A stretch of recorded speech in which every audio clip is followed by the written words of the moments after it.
In today's episode, I'm really excited to welcome a true expert in the e-commerce space, Amy Silino. With over 16 years of experience, Amy's journey is nothing short of remarkable. From pioneering digital strategies at big consumer brands to steering e-commerce for names like Playtex, Hanes, Nautica, and Wrangler jeans, she's been at the forefront of the digital evolution. In this episode, Amy shares her rich experiences, including her role in launching the first site for Wrangler jeans and her successful tenure at MAC Cosmetics. But it's not just her achievements that make her story captivating, it's her insights into the ever-changing digital landscape, her secret sauce for success, and her relentless passion for the digital world. So whether you're a seasoned marketeer, an e-commerce enthusiast, or just curious about the digital world, join us as we unpack Amy's journey, explore her key strategies, insights, and gain valuable lessons from her remarkable career. Let's dive in.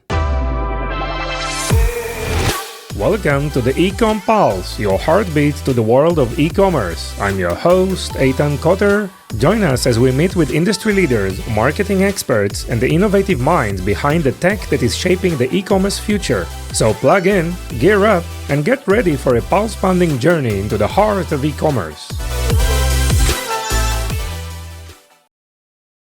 Amy, welcome to the show. How are you? I'm great. Thank you so much for having me. Looking forward for our episode and our chat today. We have plenty of things to unpack. I mean, you've done so much, both on the venture side, on the brand side. Maybe just for our listeners, if you give just a quick overview of who you are and about your background. Sure, happy to. So I am a marketer who's been in the e-commerce space for over 16 years now. I got my MBA deliberately to work on big consumer brands and luckily wound up doing just that. I started as a CPG marketer and transitioned to digital and e-commerce in 2006. So in many ways, I got in on the early side of e-commerce, but I ran e-commerce for big brands. I did some of Playtex Bra's first forays into digital. Ran a business called One Hanes Place, ran Hanes.com, ran Nautica.com, and I was the person that launched the very first site for Wrangler jeans back in 2009. Wow. Did a bit of stuff in the luxury space. I had my own e-commerce and digital marketing consulting business for 5 years that was very successful. Estee Lauder became my biggest client during that time, and they would place me on various brands. I wound up working for MAC Cosmetics, and they brought me on as a permanent employee in 2019 and spent 4+ years there running global e-commerce for MAC Cosmetics. Wound up about a year ago joining a private equity company on their operating platform, leading digital and e-commerce. And now I'm between chapters, so looking for my next opportunity and doing a little consulting for some close friends and family. And that's a little about my background. Yeah. Amazing. So you've done a lot, obviously. What do you think is your secret sauce? I mean, what makes you so passionate about the industry? Why do you think you've been successful? So I would say one of the secret sauce, and this is something that I hire for, is a passion for things digital and for how digital works. And I use works, in quotes, in air quotes, because as we all know, the industry changes so rapidly, whether you're talking about Google or Meta platforms, whether you're talking about e-commerce platforms that run a site from a transactional perspective. When you talk about the technology that is required to get all of those pieces and parts working for a business, it all changes very, very quickly. So I think part of what makes me successful, and one of the things I hire for, is that natural, innate curiosity about how things work and how things are changing. And that's important because you have to be naturally inclined to be a constant learner. Otherwise, one of two things happen, or both. You get very tired and burnt out by the constant change. Because I find anyone in this business is really not doing the exact same job every 6 to 9 to 12 months. It's a different job. You're working on different things. So folks that don't naturally have that level of curiosity and adaptability, or they're going to feel burnt out. And the people that rise to the top in this business are those that are constantly curious about what the latest is, either from a consumer behavior or technology perspective, or both, because those two are always married together in some fashion. So, you have a long day. Everyone works a long day, whether any particular day is 8, 10, 12-hour day, 14-hour day, whatever it winds up being. You need the people that at the end of the day, when they finally relax, are looking at their phones and are still intellectually curious about, oh, this is a weird ad format I've never seen before on TikTok, right? That sort of thing. So that's something that I think helps me be successful. And it is something that I look for in as I hire and build teams in this profession.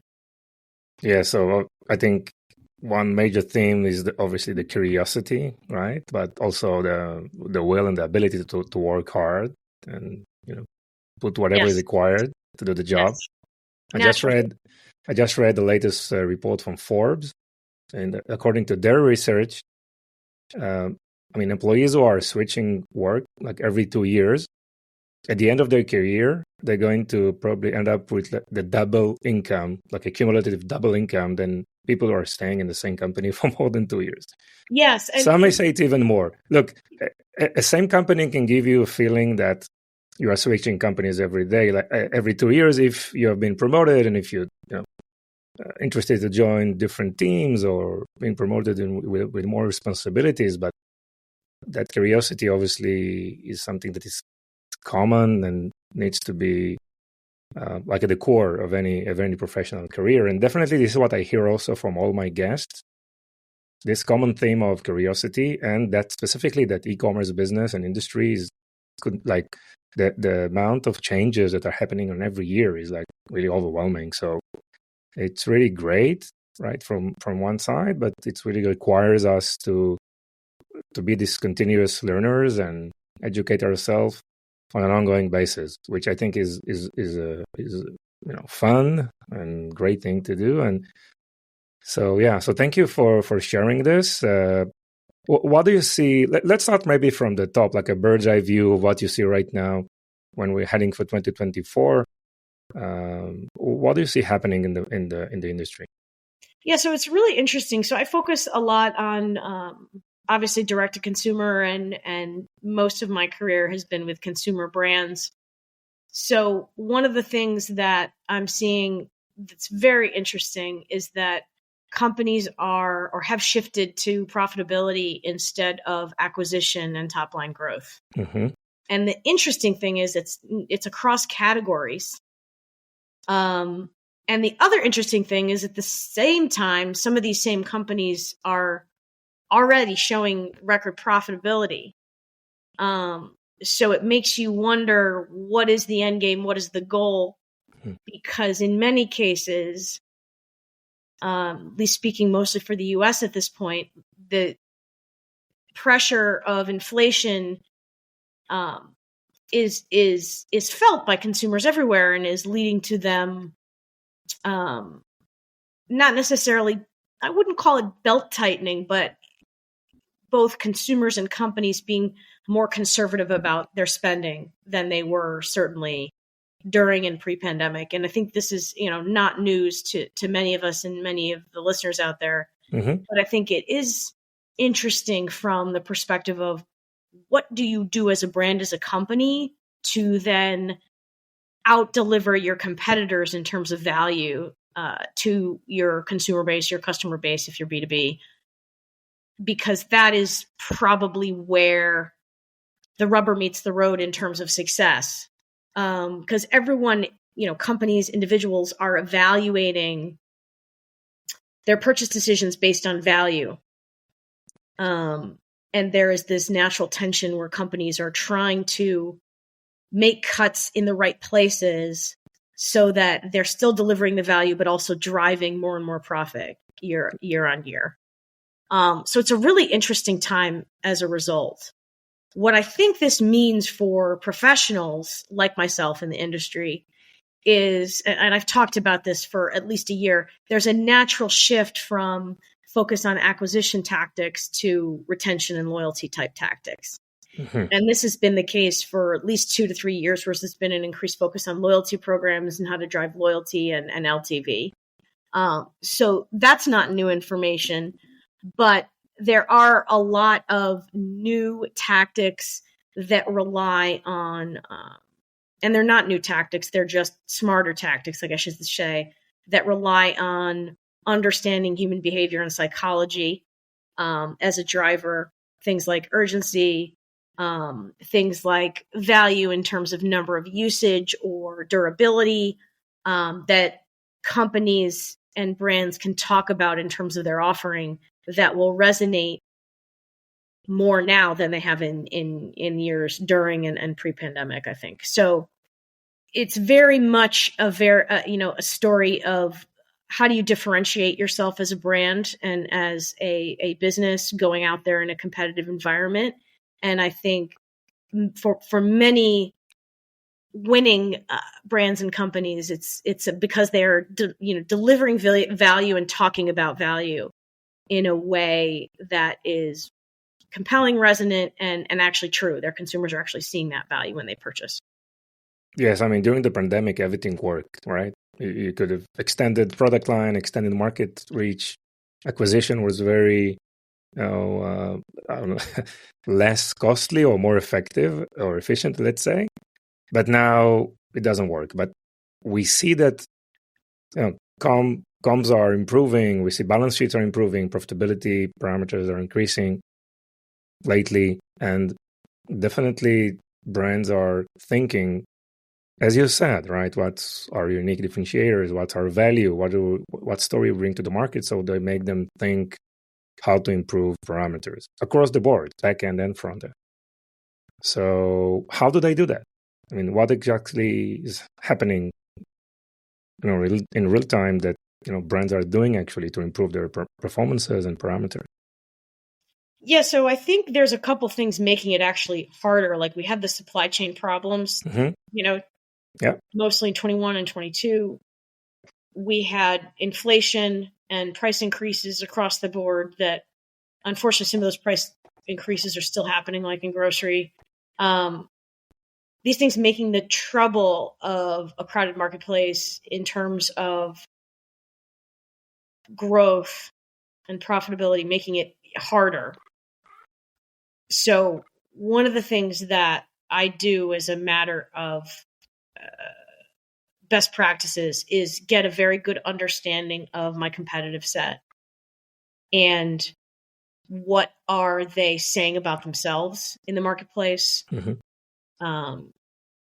What are they saying about themselves in their ads and to whom, right? Because there is white space in terms of what different consumer targets, different brands or products have.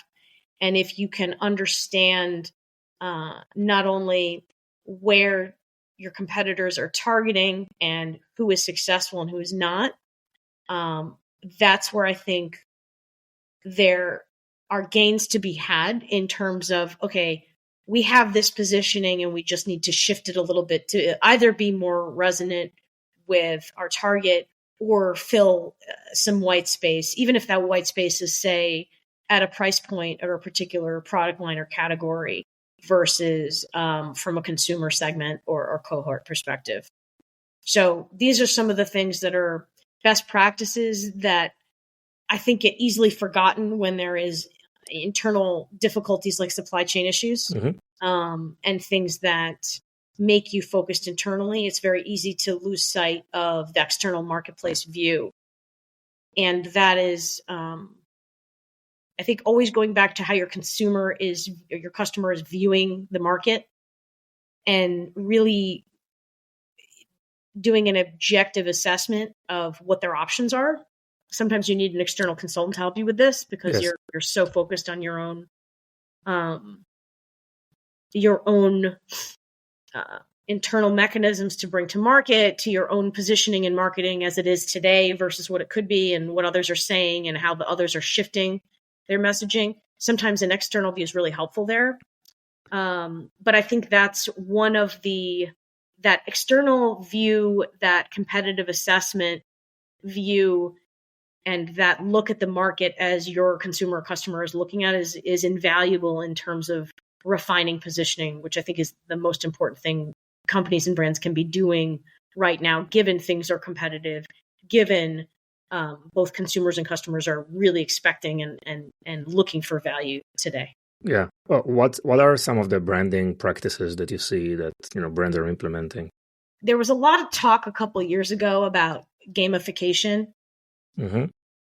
And we've all seen this poorly executed. So this is kind of an old example, but I think still resonant. The poor examples are when you go to a site and you see the spin the wheel to get your discount type situation. And if you talk to consumers, they're very annoyed by this because they're like, look, I know I'm going to get the standard 30 or 20 or whatever you're going to give me.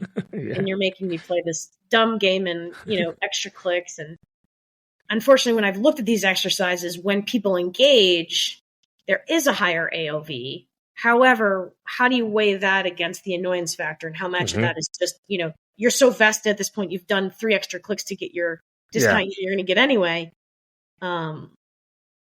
Or is it self-selection where the people that are willing to play this silly game are going to have a higher AOV anyway, right? So obviously I'm in the camp of not playing the silly game. But my point is to say there are very good examples of gamification that relate to loyalty. And I love to talk about Starbucks loyalty program because they have all of these fun ways that are engaging and drive that level of consistent activity month over month, day over day, that do drive loyalty with the brand and drive incremental purchases. So I think that's probably the best example that comes to mind where a company or brand is doing what I'm talking about in terms of leveraging what is existing psychology. Because you're going in, you're saying, well, what's the game? How am I going to get extra value? Right? Because it does come down to value at the end of the day. That's the real motivator.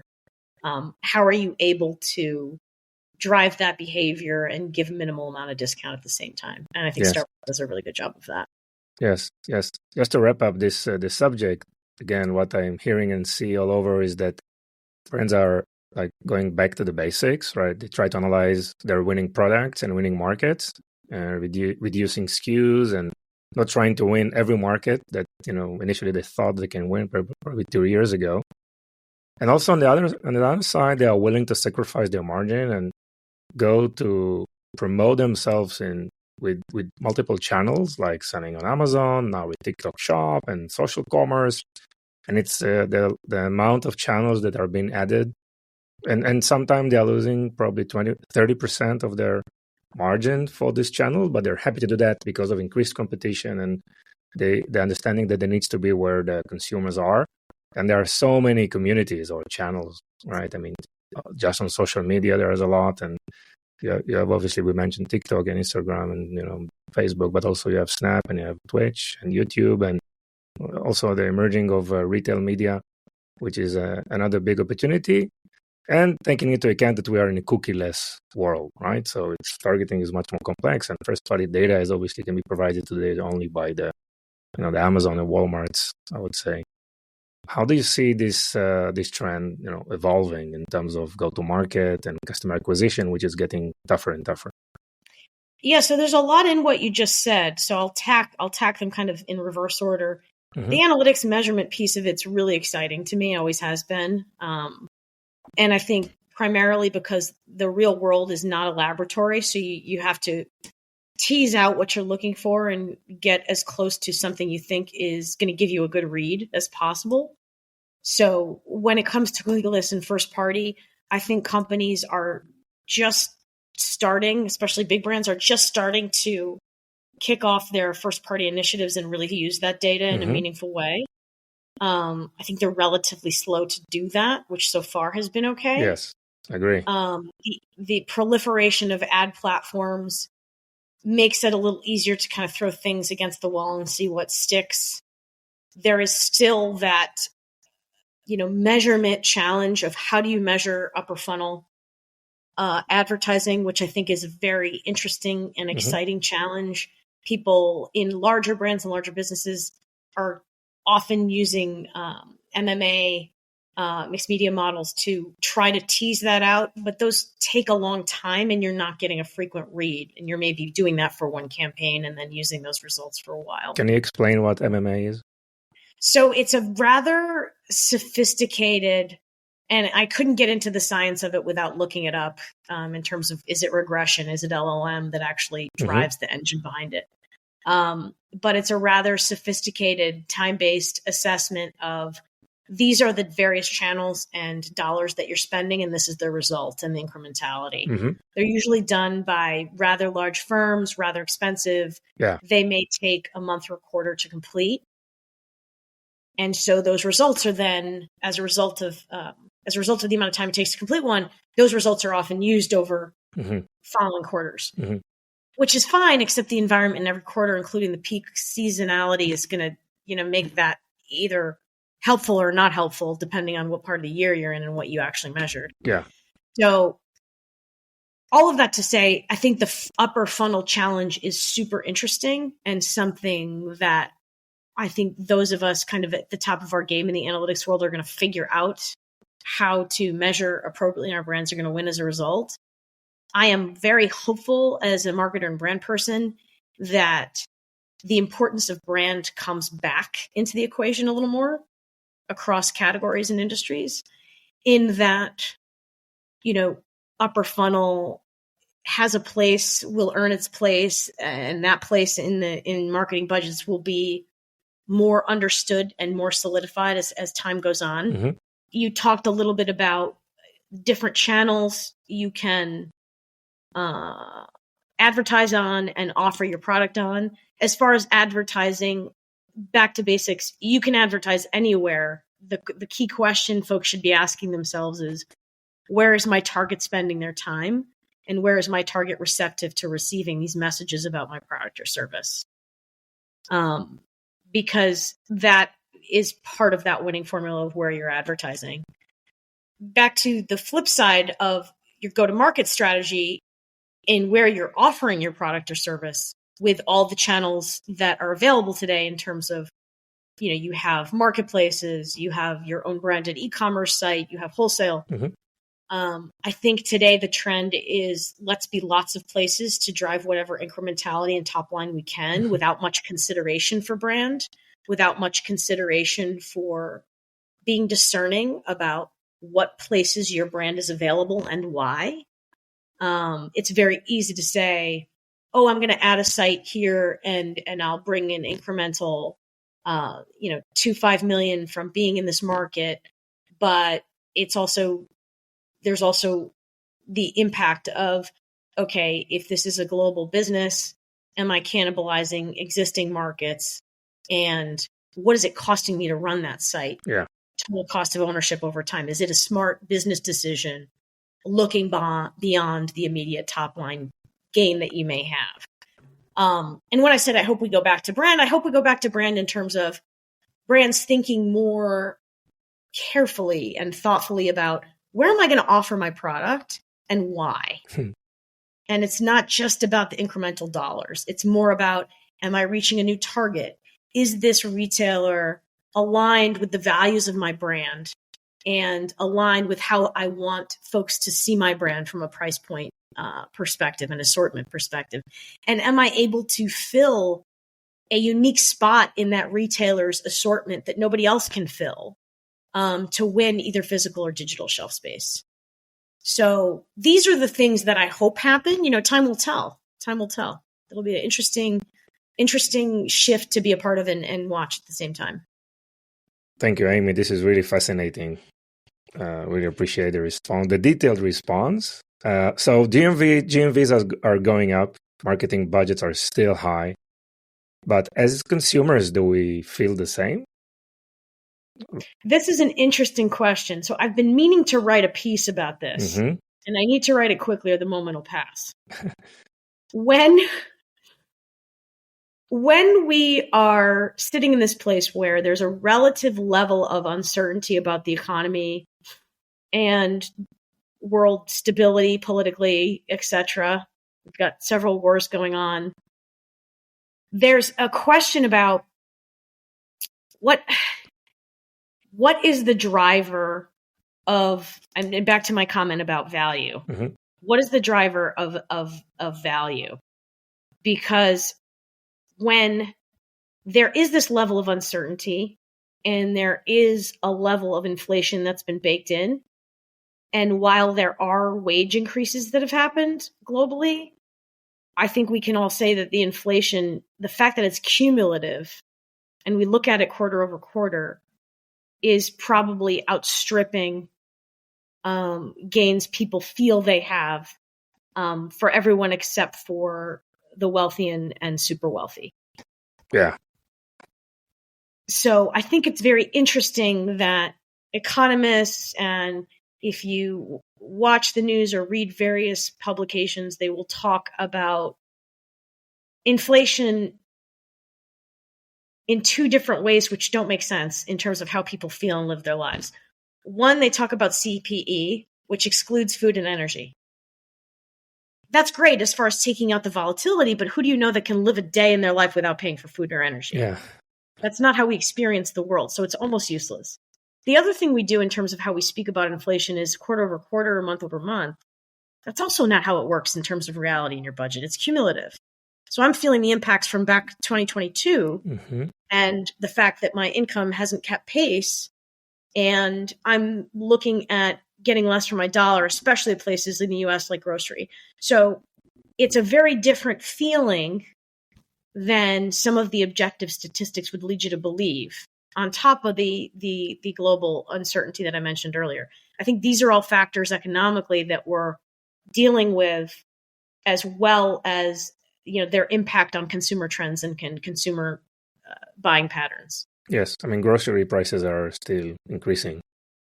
It's not stopping, right? And it's all over the place, not just in the US, but in other parts of the world as well, for obviously many, many reasons. But yeah, this is an area that definitely need to be in close outlook, see what happens. And maybe this point may be a transition to ask you, I mean, you also have the private equity experience as well. So how private equity firms, they are evaluating opportunities? It's a very interesting business that I hadn't been exposed to before my last role, in that they're in the business of buying businesses and essentially flipping them. And so they're looking for a business that they can improve over a specific time horizon for a specific variable Mm-hmm. on profit. So they may look for 6x or 8x or 10x on profit that they can see versus the valuation. And then in their hold period, they'll look to 2 or 3x the profitability of the business. So they want to be able to see very clearly that the return is there, because they have investors who've given them funds to put in a fund and they're expecting a return. Now, in that fund, there's a variety of different businesses, but they don't want to have anywhere in that mix a loser or number of losers. So very often the deal teams are looking for the most certain bet they can make. And as somebody who's part of due diligence is frequently the variety of complexities that you look at a business in a marketplace, there's not a lot of certain bets out there. And with high interest rates, the deal flow across private equity is not rapid by any extent. Yeah. But they are looking for a very clear upside over a specific target. So if you're a founder or a company looking for private equity investment, I think the clearest story that you can tell is one where this is the opportunity, but there is not only is the opportunity there and huge, but there is a clear and certain path to that. Which sounds, of course, easy, and there's going to be a lot of questioning, investigation, due diligence done to make that bet as certain as possible. Because that's how those private equity companies, when I was at, considers themselves an alternative investment vehicle. That's how they win in their marketplaces. They're delivering outsized returns. So they're looking for material profitability increases over a time horizon, whether it's 3, 5, 7, 10 years. And they're looking for a doubling or tripling of profit in that time period, and a very clear path to get there that is as certain as possible. Yeah, and in terms of the minimum criteria for the company itself, in terms of profitability, performances, like looking backwards, what are the minimum requirements for such a transaction? Yeah, it really comes down to price, which is funny, right? Yeah. There's a price for anything. Yeah. They generally, what I've learned is that they don't want to pay, they don't want to pay more than like, a specific X of valuation on earnings. Mm-hmm. So just like selling anything, there's a price at which moves the needle. Yes. So it behooves the players in those spaces to find out, it's very easy to believe your own story in terms of, this is the time to sell my business. I see the trajectory going up. I see it as a certain bet from my perspective. The private equity company is going to be saying, well, I can pay a certain price for that, but not more. So I think it's important for founders not to get too enamored with their own business and recognize that there's a price at which it's not a value for a private equity company in terms of investing in their fund and getting the return they need to get. Yeah, sure. Amy, what are some of the success stories that you're proud of in your career? Oh, gosh. So I'm proud of, I'll mention one that's more of like a hard skill versus a soft skill proud moment. So hard skill, I'm proud of being the only brand at VF Corp to launch a brand site on time and on budget. And that was when I launched Wrangler Jeans. We launched in summer of 2009. And I found out after the fact from one of the presidents that Wrangler Jeans was the only brand that launched on budget and on time.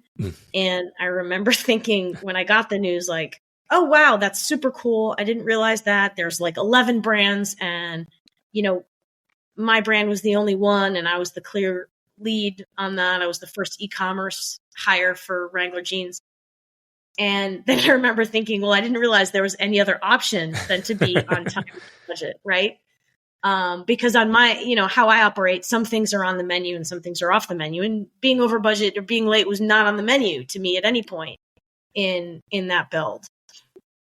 So I'm super proud of that from a hard skills perspective. On the softer side, I would say when I left MAC Cosmetics to join the PE firm for that opportunity, I was pleased, proud, surprised by the number of people across the organization at all levels who said, you were great to work with. I'm going to miss you. You did great things here. Because of course, you try not to make enemies everywhere you go. But if I was trying to win a popularity contest, I wouldn't have been as effective and have the track record that I have either. So, maybe this is a matter of kind of learning influencing skills that are effective and don't ruffle feathers or make people laugh as they're heading out of a meeting, and leave everyone with a good feeling. I think it was a Maya Angelou quote that said something like, people won't remember what you say, but they'll remember how you made them feel. And so the fact that I left everyone that I worked with at MAC, positive feelings in my wake, I was surprised and very proud of that. I had teams followed me before, which is a big testament to managerial skills and leadership. Because we've all had that boss or manager we would absolutely never work for again in a million years. So I've been proud of that before, but this was the first time kind of it happened across levels where people were going out of their way to verbalize that to me as I was announcing my departure. Wow, very, very, very nice. I mean, people want to work with people, right? This is like the foundation of any relationship, and everything starts from there, right? Yeah, and I'm learning it's really mostly about relationships. You're going to work with people that you want to work with. Yes. And that's just as important, sometimes even more important than the results. The results absolutely do matter, but sometimes when you have choices, you're willing to make some concessions to have a positive experience and feel good. Yes. So that's been an important learning over my course of my career, and maybe we'll see something that I've gotten better at. And it's only the beginning, Amy. Let's hope. Let's hope. Of course. Let's hope. Of course. Hey, I'm really proud of us. It's been like 35 minutes now, and we didn't mention the word AI, right? So, whoo! Well done. Well done.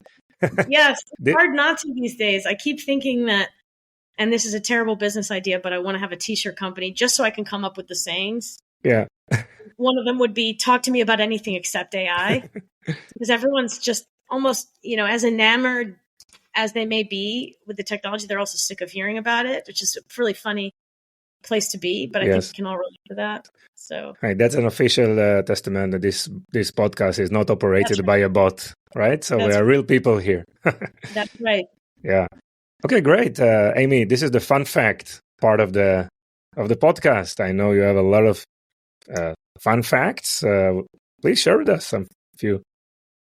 Yeah, so I'll share this, something about myself. So, everybody has hobbies and things they really have a passion for, they do for fun. So I'm an equestrian. I ride horses. I've competed, and I still ride on weekends when I can get out of the city. And so you would think that somebody who rides horses would not be afraid of heights, but I'll tell you the story about how I found out I was afraid of heights. I was volunteering for Habitat for Humanity excursion that was part of one of my corporate jobs at Haynes, and we were building a house. And one of the teams that I happened to be on was building the roof. And I realized I was terrified of heights when I was the last person up the ladder and the very first person down the ladder. Yeah. And the entire time I was up there, I was extremely uncomfortable. Skin crawling and not understanding why I was at such a heightened state of anxiety. Wow.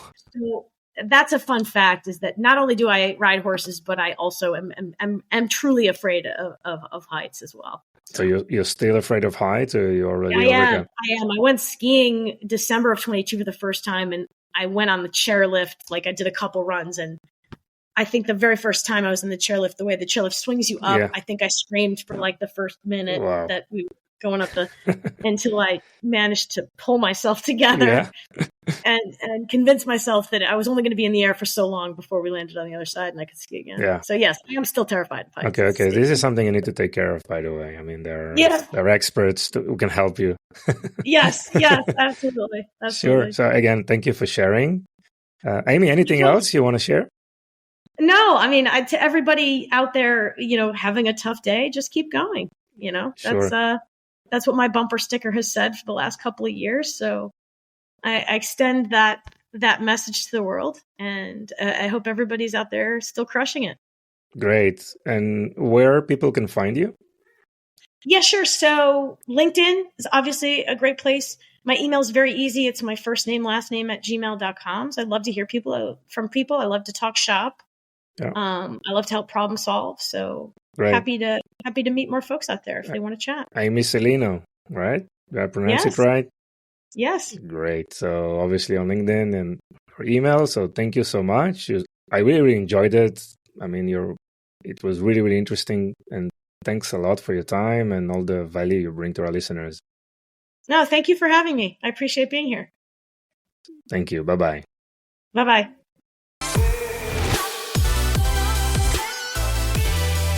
Thank you for joining us on this episode. Your support means the world to us. If today's episode has been insightful for you, consider sharing it with someone who would also benefit. Even one share can make a big difference. Looking to elevate your e-commerce game? Discover Vimy, a multi-channel e-commerce platform that will transform your business with the power of shoppable video. Visit us at vimy.net to learn more. It's Vimy, VIMMI.net. Thank you for being part of our journey. Stay tuned for more invaluable insights in our next episode.